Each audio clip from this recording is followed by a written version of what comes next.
All right, this is our flag football defense. So for starters, where the X is, these are the two pass rushers. We have the middle linebacker here, two corners, and two safeties. I'm going to go over this as if it is a right-handed quarterback, as most of the quarterbacks will be right-handed. If it's left-handed, everything's flipped. So starting up with a pass rush, if the quarterback is right-handed, this is the rusher and this is the container. The rusher's job is to rush hard from the quarterback's right side, assuming they're a right-handed quarterback. And the whole point of this is to prevent the quarterback from being able to move to the right at all. And the whole point of our defense is to shorten the field for the quarterback so that he only really has half the field to work with, and it's the half that he is uncomfortable with. As a right-handed quarterback, he'd be more comfortable rolling out right, which is why we have this rusher coming hard from the right side. So the quarterback's only options, if this rusher does not blow the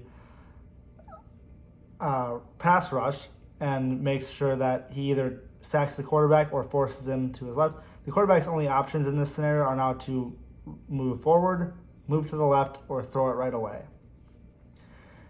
The container comes in initially to prevent the quarterback from being able to run forward. Comes at the front of the quarterback. So now the quarterback's real only options are to either throw it quickly or to roll out to his left.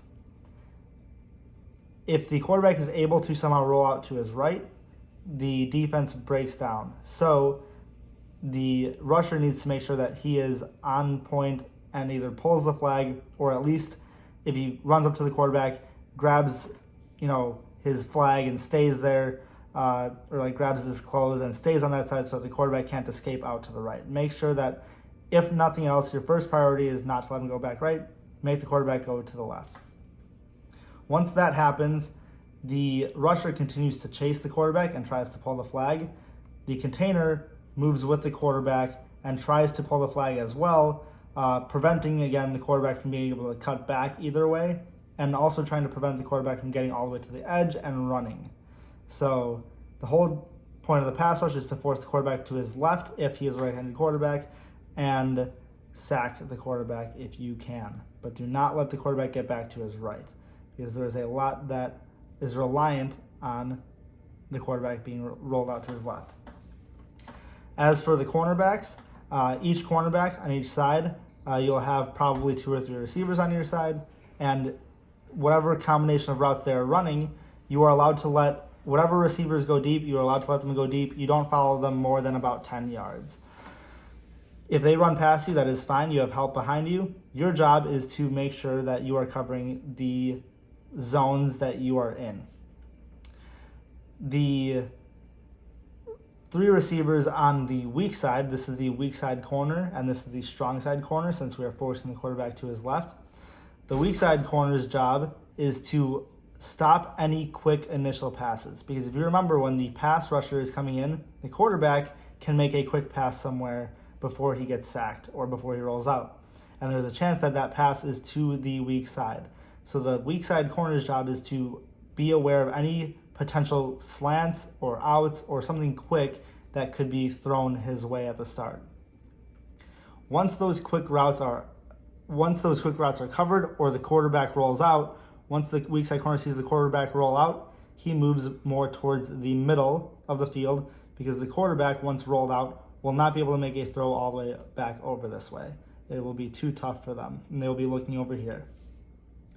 The strong side cornerback's job is similar to the weak side, except he has to maintain his position and be wary of receivers potentially coming into his zone late as the quarterback rolls out. So again, letting any receivers that run deep, let them go, and any receivers that stay short, cover them. And there is a chance that there are no receivers in your zone, and at that point you are looking and tracking what the quarterback is doing, and then also being just aware of any potential crossing routes all the way to your side. For both corners, if a player runs a slant, and if a player runs a quick slant, you do not follow him all the way to the middle of the field.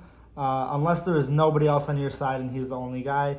But again, at that point, you have to be aware of any other players coming from the opposite side that could enter your zone that you have to pick up. The middle linebacker's job is to initially cover the short middle of the field. That would be those quick slants or any drags or anything short that could be thrown right away before before the rusher is able to get home on the pass rush. And if after the quick routes happen, the quarterback, as it's going on, the linebacker has to be wary of the number of players on each side of the field that are going deep. Each side is allowed to have one receiver go deep without the linebacker doing anything, because the first two guys to go deep, the first guy to go deep on each side will be picked up by the safety. The moment that the linebacker sees a second guy going deep on one side, the linebacker has to pick that player up. The focus for the middle linebacker is on the strong side, because once the quarterback starts rolling out, as we expect him to, as that is our plan, a second deep route on this side is not important for the middle linebacker to cover, whereas a second deep route on the strong side is much more important for the middle linebacker to get over there, and so that these routes are covered. And once the middle linebacker starts rolling back on a deeper route, at this point, the quarterback would likely have been rolling out, and the weak corner is coming towards the middle. So as the middle linebacker leaves his space, the weak corner should be entering his space. As for the two safeties, the strong side safety, his job is pretty straightforward. Anyone who comes deep on his side, he picks up the first guy.